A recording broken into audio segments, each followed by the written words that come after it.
குட்டி தெய்வத்தின் 3 சோதனைகள். இது ஒரு அழகான கிராமம். அந்த கிராமத்தில் கார்த்திக் என்ற ஒரு சிறுவன் வாழ்ந்து வந்தான். கார்த்திக் மிகவும் நல்ல மனசு கொண்டவன். ஆனால் அவன் சிறிது கலாட்டா செய்யும் பழக்கம் உடையவன்.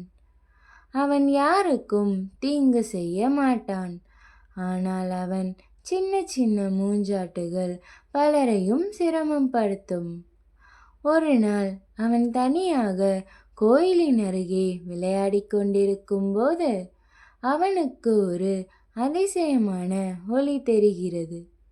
அந்த ஒளிக்குள் இருந்து ஒரு சிறிய மந்திர தெய்வம் வெளிச்சமாக தோன்றுகிறது. அவள் கார்த்திக்கை கவனித்து வந்த ஒரு குட்டி தேவி.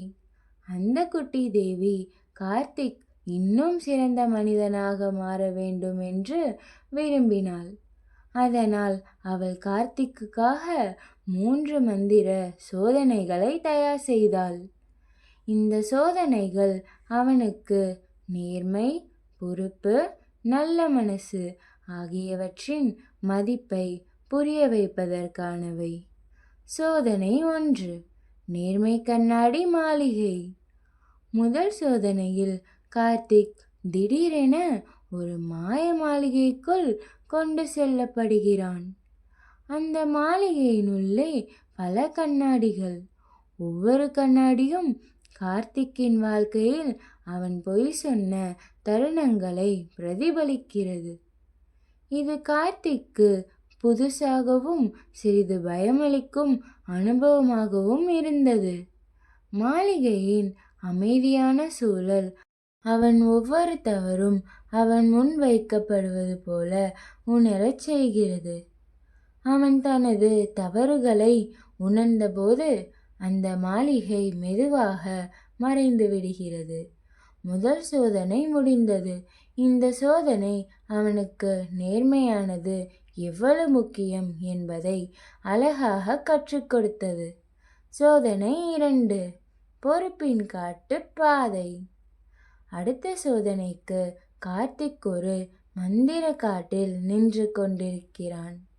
அவன் முன் தரையில் 3 பொருட்கள் கிடந்தன. ஒரு உடைந்த முயல் பொம்மை, விலை கொடுக்காத மணி, கிழிந்த புத்தகம். இவையெல்லாம் அவன் சிறு கலாட்டாக்களால் சேதமடைந்தவை. காட்டின் அமைதி, பறவைகளின் சத்தம், இலைகள் அசையும் மிருதுவான ஓசை.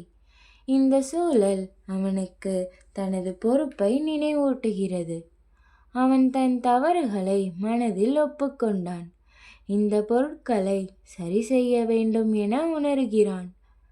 அவன் உண்மையான மனதுடன் சிந்திக்கும் போது அந்த 3 பொருட்களும் மாயமாக திருந்துகின்றன. 2வது சோதனை முடிந்தது. இந்த அனுபவம் கார்த்திக்கு பொறுப்பு உணர்வின் அருமையை தெளிவாக காட்டியது. சோதனை 3. நல்ல மனசின் தேர்வு. கடைசி சோதனை மிகவும் முக்கியமானது. கார்த்திக் தன் கிராமத்துக்கு திரும்பி நடந்து கொண்டிருக்கிறான். பாதையில் ஒரு சிறிய பூனை சிக்கிக் கொண்டிருப்பது அவன் கவனிக்கிறான். அதே நேரத்தில் மற்றொரு பக்கம் ஒரு சிறுவன் தன் பட்டம் மரத்தில் சிக்கி அழுது கொண்டிருக்கிறான். இது அவனுக்கு ஒரு உண்மையான மனசாட்சியின் சோதனை. இருவருக்கும் உதவி செய்ய வேண்டும் என்ற எண்ணம் இருந்தாலும் யாருக்கு முதலில் உதவுவது என்பதில் அவன் சிந்திக்க வேண்டியிருந்தது. அவன் மனதில் ஒரு கருணை குரல் எழுகிறது. பயந்து அழும் சிறுவனுக்கு முதலில் உதவி செய்ய வேண்டும் என்பது. அவன் அந்த சிறுவனின் சிரமத்தை புரிந்து அவன் பட்டத்தை எடுத்து கொடுக்க உதவுகிறான். அவன் திரும்பி பார்க்கும்போது பூனை இல்லை.